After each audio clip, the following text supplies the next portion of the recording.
dear students. Today we will be discussing about particle in a box. In this we will see the application of Schrodinger equation. Schrodinger equation we have already discussed in our earlier lectures. If you have not gone through, you can go back and check it. Before going into our discussion, let me show you one picture. Can this bird come out of this cage if I am not opening the door? Yes, it is not at all possible. Whenever it is confined inside the cage, it cannot come out of it. So today we will be discussing a physical phenomenon similar to this concept. So that is particle in a box.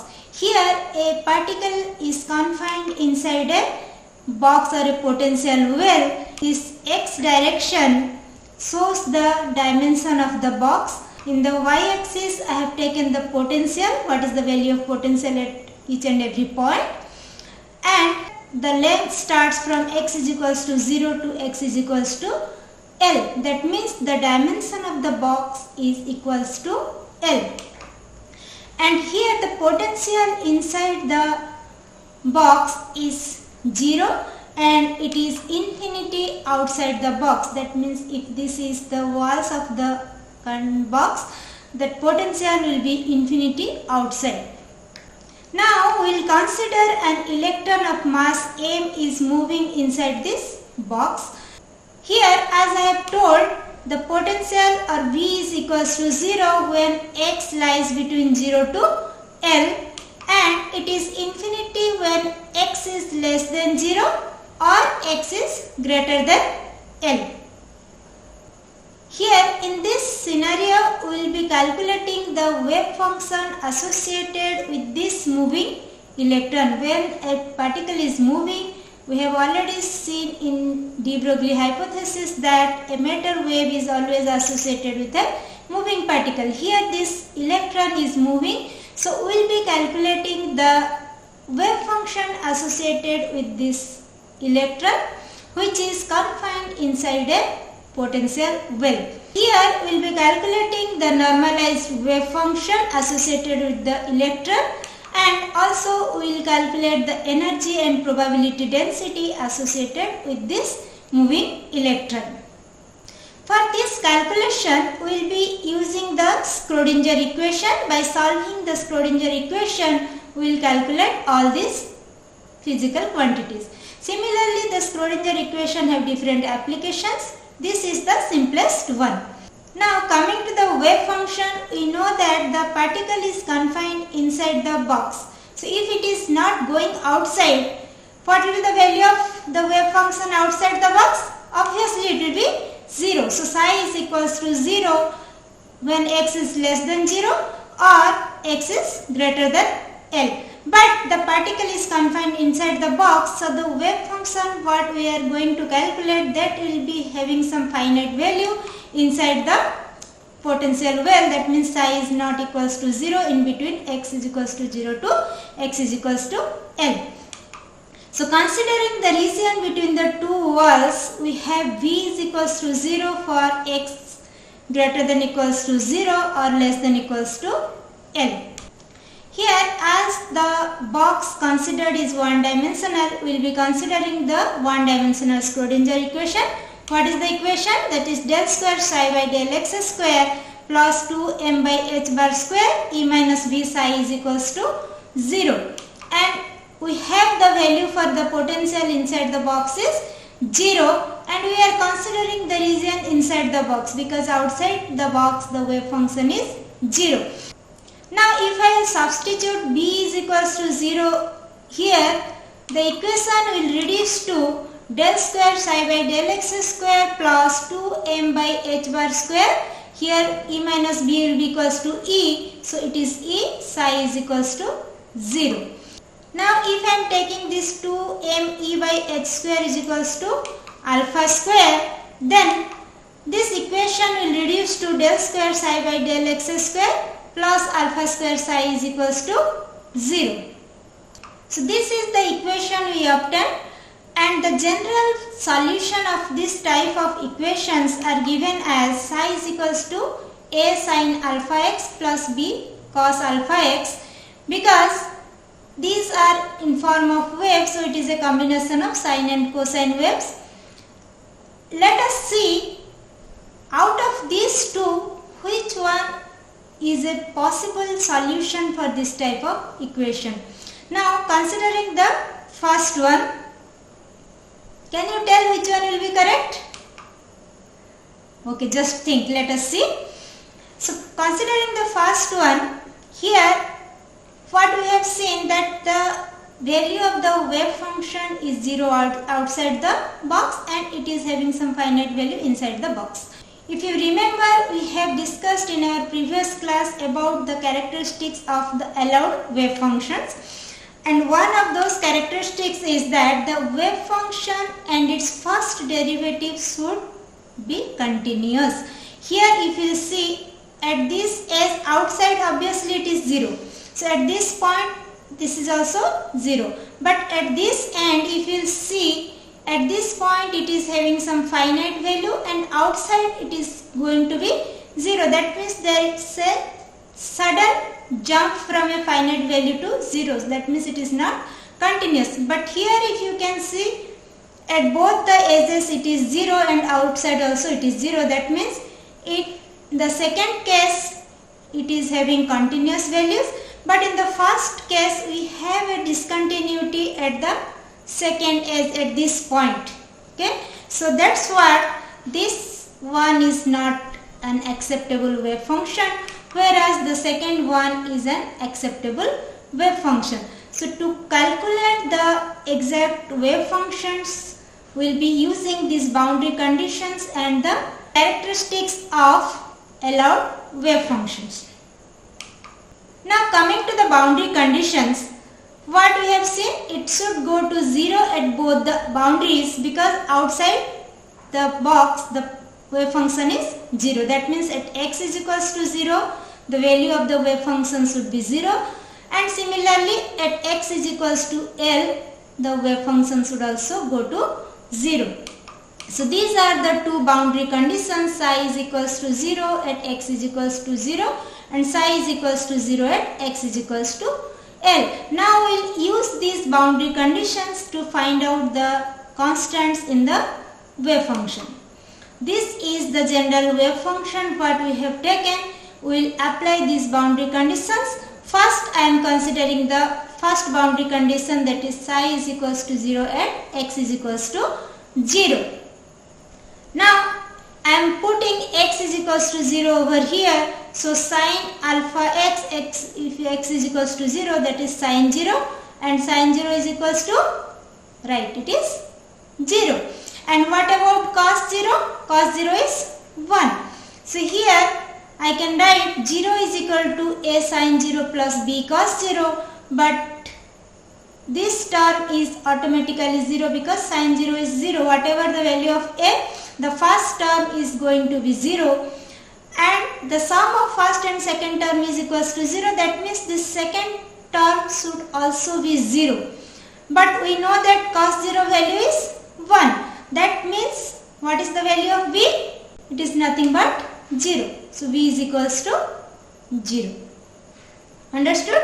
Now we will use the second boundary condition, that is psi is equals to 0 at x is equals to 0 at the second boundary. And this is the general wave function. Now we will put these values over here. In place of x I have written L. So psi is equals to 0. So 0 is equals to a sin alpha L plus b cos alpha L.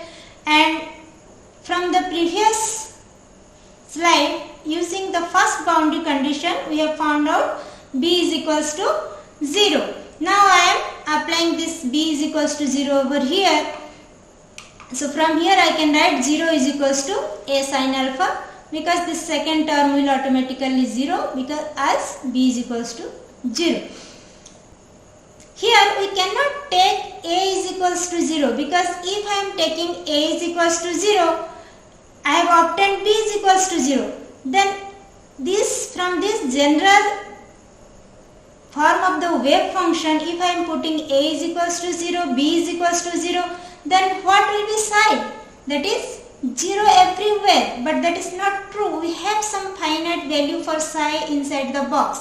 So I cannot take a is equals to 0, but this product is equals to 0. That means this sine alpha L, that is equals to 0. That means sine alpha L is equals to 0, and we know the value of sine is equals to 0 when the angle is equals to an integral multiple of pi.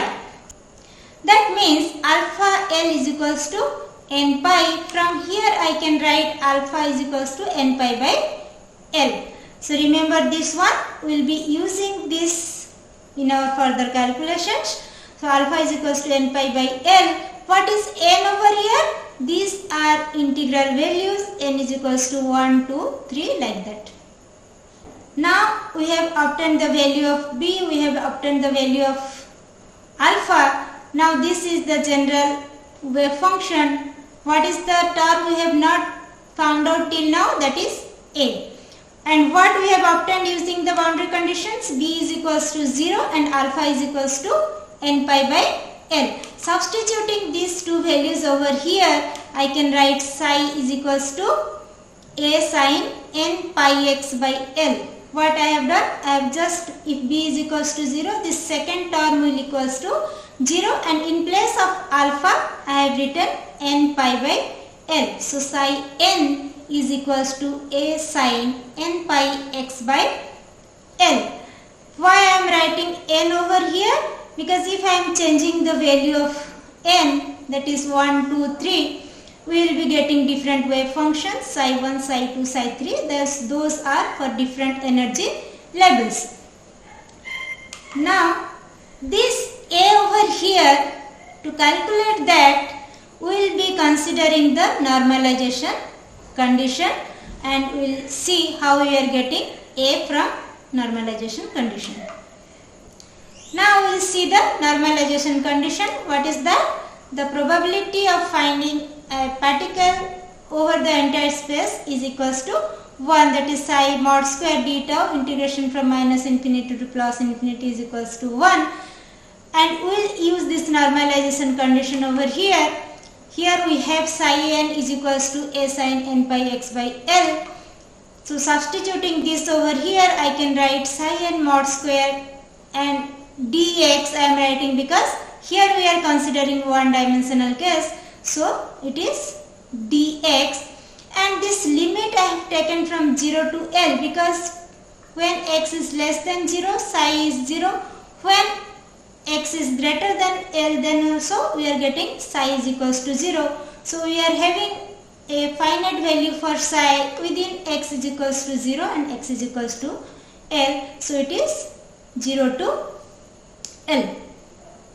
If we substitute the value of psi n mod square will be equals to a square sine square n pi x by L dx, and the integration from 0 to L will be equals to 1. This is the integration we need to calculate, and we all know that sine square theta is equals to half 1 minus cos 2 theta. So sine square n pi x by L will be equals to 1 by 2, 1 minus cos 2 n pi x by L. Now I will substitute this over here. So after substituting here, I can write this as this a square, and this 2 over here, that is a square by 2 is coming out of the integration, and inside I am getting 1 minus cos 2 n pi x by L dx, that is equals to 1. For the first term, that is simply the integration of dx, so it will be equals to x, and here it is cos 2 n pi x by L. That if we put chain rule, then I will get 2 n pi by L sine 2 n pi x by L, and the limit is from 0 to L. This is equals to 1. Now we will substitute the limits over here. The upper limit is L. So now we will see what is the value we are getting if I am substituting x is equals to L. So substituting x is equals to L, here I will get L minus 2n pi by L sin 2n pi L by L. So this L and this L will get cancelled. Sin 2n pi, what is the value of sin 2n pi? That is 0. So this term will be 0 at higher limit.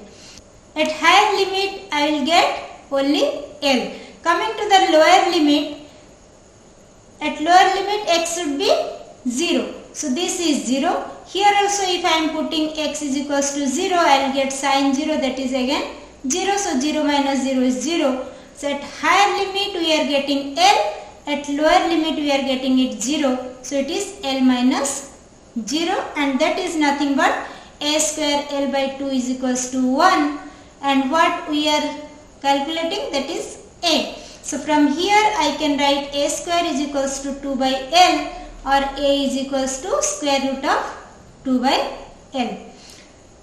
Now by substituting the values of a in this equation, we will get the general solution of the wave function, that is a is equals to 2 by L square root. Substituting this over here, psi n is equals to square root of 2 by L into sin n pi x by L, and this is the normalized wave function for a particle moving inside a potential well or inside a box. Here we will be getting different wave functions for different values of n, that is 1, 2 and 3. It is psi 1, psi 2, psi 3, and those wave functions corresponds to different energy levels of the box. Now coming to the energy of the particle. What we have considered, alpha square is equals to 2m by h bar square. Here h bar square is h by 2 pi whole square if I will write, then this will reduce to 8 pi square me by h square, and further alpha is equals to n pi by L. From here I can write alpha square is equals to n square pi square by L square, and both are expressions for alpha square. So equating these two, I can write 8 pi square me by h square is equals to n square pi square by L square. Here this pi square and this pi square will get cancelled. After cancelling pi square from both the sides, E can be written as n square, this h square will go up, so n square h square by 8ml square. So En is equals to n square h square by 8 ml square. Here also you can see that the value of En, that is E1, E2, E3, that depends on values of n, that is 1, 2 and 3. That means we are getting discrete values for energy depending on the value of this n, and hence energy is quantized. Today we have seen the wave function and energy associated with a moving particle inside a box. Next class we will see it in more detail. We will calculate the energy and wave functions for different values of n. Up to that, we go through all the modules, and don't forget to like, share and subscribe my channel. Thank you all.